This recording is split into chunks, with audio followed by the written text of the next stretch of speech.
back. In today's video lecture, we're going to take a trip across the pond and discuss psychedelia in London, England.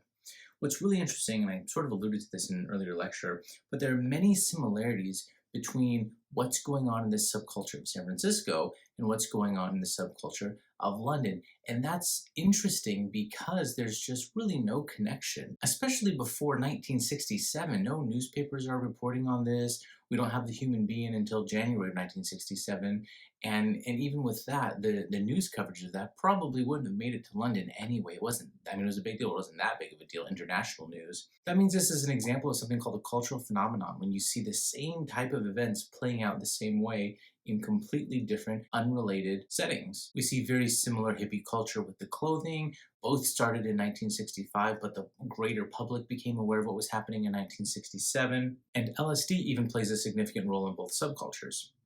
We're going to talk about a few bands today. The first one I'd like to start with is a band called the Pink Floyd. Just like the Jefferson Airplane, the Pink Floyd will go on to be known as simply Pink Floyd, but in their earliest days, the 1960s, they were called the Pink Floyd. The Pink Floyd was founded by Syd Barrett and Roger Waters, and they actually have a relative hit early in their career. It's called Interstellar Overdrive, but just like the San Francisco bands, they were focused more on being a jam band and improvising, and the trouble was the Pink Floyd would go to play gigs, and their fans who had heard their hit single Interstellar Overdrive on the radio wanted to hear that, but they didn't want to play it. That was too commercial. The fact that it was successful meant they didn't want to play anymore. That's another common characteristic of counterculture.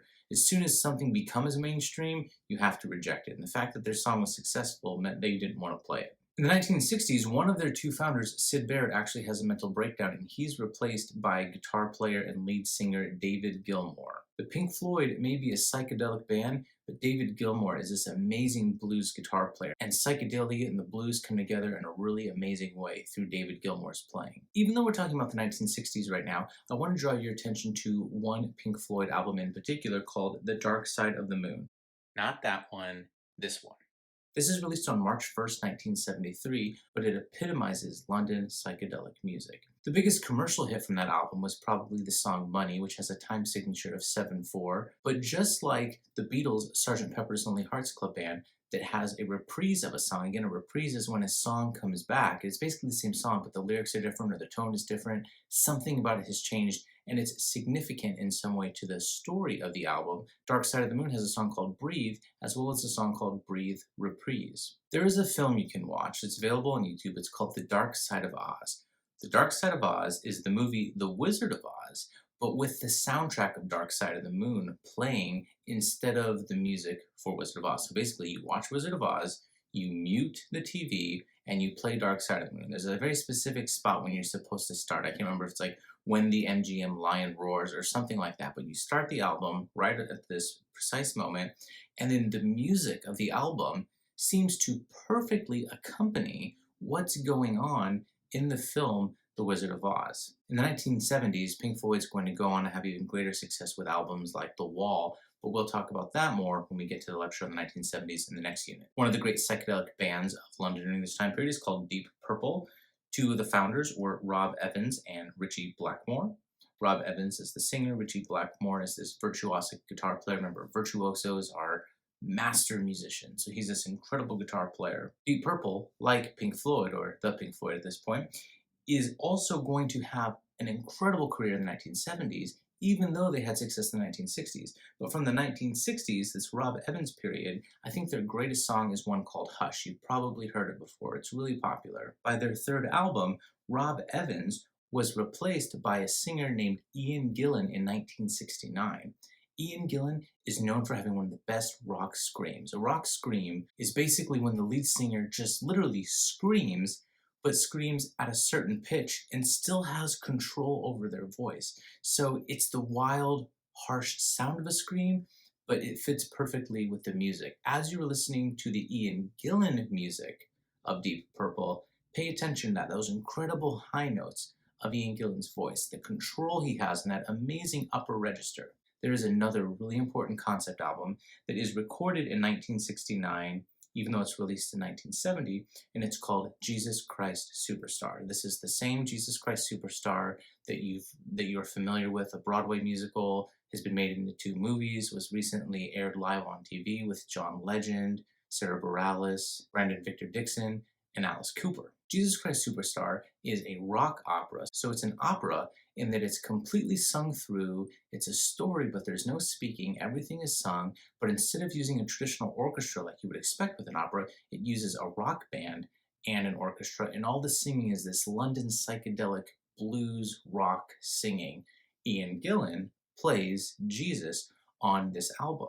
A young rock singer by the name of Yvette Elliman plays Mary Magdalene, and she's going to go on to have her own very successful career, not only singing on this original concept album, but also originating the role of Mary Magdalene on Broadway and then playing Mary Magdalene in the 1973 movie. She's going to go on to have success with her hit disco single, If I Can't Have You. I already mentioned that Ian Gillan has this amazing rock scream. You can hear it on a lot of his Deep Purple music, especially from the 70s, but if you really want to hear it, check out the song Gethsemane from Jesus Christ Superstar featuring Ian Gillan as Jesus. So Jesus Christ Superstar was by Andrew Lloyd Webber and Tim Rice, and Andrew Lloyd Webber, of course, would go on to write a ton of hit musicals, such as The Phantom of the Opera, Cats, Evita, Chess, School of Rock, a new version of The Wizard of Oz. The list goes on and on. Tim Rice also goes on to have great success working with Disney on Aladdin, The Lion King, and Aida. Well, at the time, Tim Rice and Andrew Lloyd Webber are in their early 20s.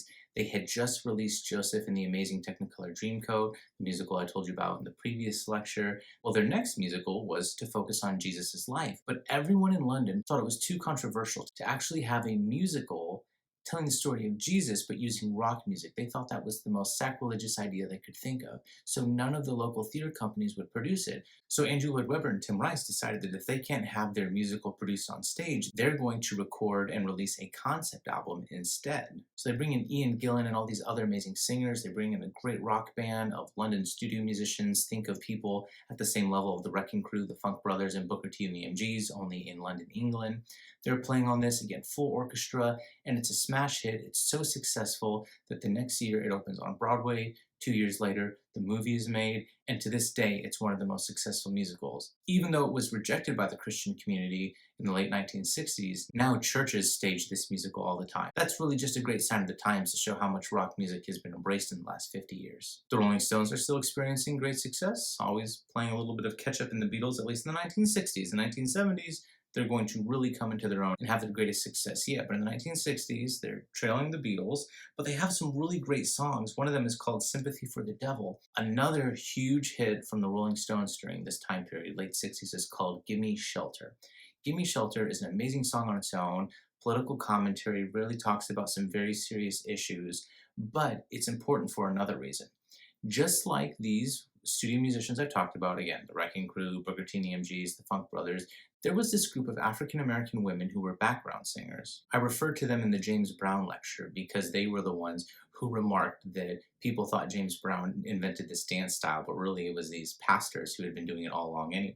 Their story is described in the documentary 20 Feet from Stardom on Netflix. Outstanding documentary. You have to check it out. However, the one woman who really had the greatest breakthrough success of all of these background singers was a woman by the name of Mary Clayton. The Rolling Stones are recording the song Gimme Shelter in America, and they decide in the middle of the night that they want to have a woman sing along with Mick Jagger. So they go to the record producer and they say, get us a great female singer. Well, it may be the middle of the night, but Mary Clayton is the absolute best background singer around. They wake her up, they bring her in, she records this absolutely amazing, iconic vocal performance. To hear the story in Mary Clayton and Mick Jagger's own words, please enjoy this short clip from 20 Feet from Stardom. Let me in, honey, to my other home. Woo!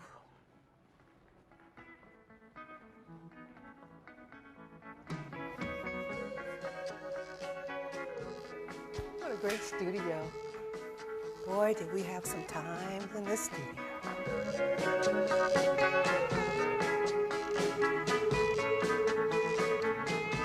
So it was like very late at night, and I was very, a little pregnant. Had curlers and the whole thing in my head, getting ready to go to bed. And we got a call, Barry, there's a group of guys in town called the Rolling Somebodies. And they're from England, and they need somebody that will sing with them. They picked me up with silk pajamas on, a mink coat, and a Chanel scarf on my head.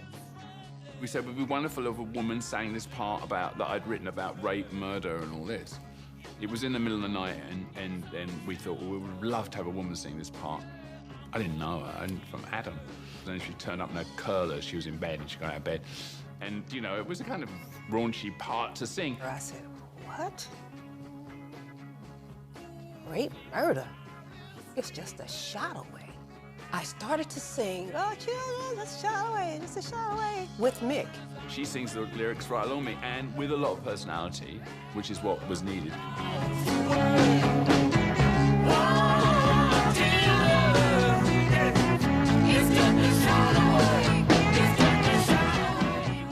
What I liked was that she could sing. She was able to be merry. She didn't have to bring it down. They said, you want to do another one? I said, sure, I'll do another one. I mean, she just did it like a couple of times, you know. So I said to myself, I'm going to do another one. I'm going to blow them out of this room. I went in again, and I did that pass on the part that says, rape, murder, just a shot away. So I had to go up another octave. Rape, murder, it's just a shot away, it's just a shot away. Rape, murder, yeah, it's just a shot away, it's just a shot away. Rape, murder, it's just a shot away, it's just a shot away, yeah, yeah, yeah. You know, you do these things at sort of 2 in the morning, and then you come in the next day and you go, bloody hell, that's good. Yeah. I don't hear a hand clap. The Rolling Stones absolutely have undeniable success, but it's not exactly psychedelic. Again, their roots were more blues anyway, American blues rock. So they never quite make the jump into psychedelic music, even though they're very popular during the psychedelic era. Ritchie Blackmore is an amazing guitarist, but really there are 2 guitar players from London during this time period that really stand out as 2 of the best ever. The first is a man by the name of Eric Clapton, who we've talked about before. Eric Clapton was the original guitar player for the Yardbirds, who was then replaced with Jeff Beck, who was then replaced by Jimmy Page, who would go on to transform the Yardbirds into Led Zeppelin. Well, after Eric Clapton left the Yardbirds, he starts this other band called Cream. Eric Clapton is known for his absolutely virtuosic guitar solos, and in his music, the guitar is more important than any other part. The guitar is more important than the drums, than the vocals even, than the bass, and we sort of think about that, at least I do as a guitar player maybe, but we think about the guitar as being the most important instrument in a rock band. That was not always the case. Think back to something like Hound Dog by Elvis. Sure, there's a guitar, but the guitarist is just one of a bunch of people on stage. Elvis is the star. But it's through people like Eric Clapton that we get this idea of the guitar hero, where the guitar player is one of the 2 most important people on stage next to the lead singer. In some bands, the guitar player is arguably even more important than the lead singer. Eric Clapton plays guitar and sings. There's also a bass player and a drummer. Remember, Eric Clapton was part of this underground blues enthusiast scene in London earlier in the 1960s, so it shouldn't surprise you that Cream covers that Crossroads blues song by Robert Johnson, the one that details Robert Johnson allegedly selling his soul to the devil to have these amazing musical abilities. Cream covers that song in the 1960s. They're also known for some other big hits such as Sunshine of Your Love and White Room. Well, I mentioned that there were 2 amazing virtuoso guitar players coming out of London during the psychedelic era. Eric Clapton is one. We'll discuss the other in the next lecture.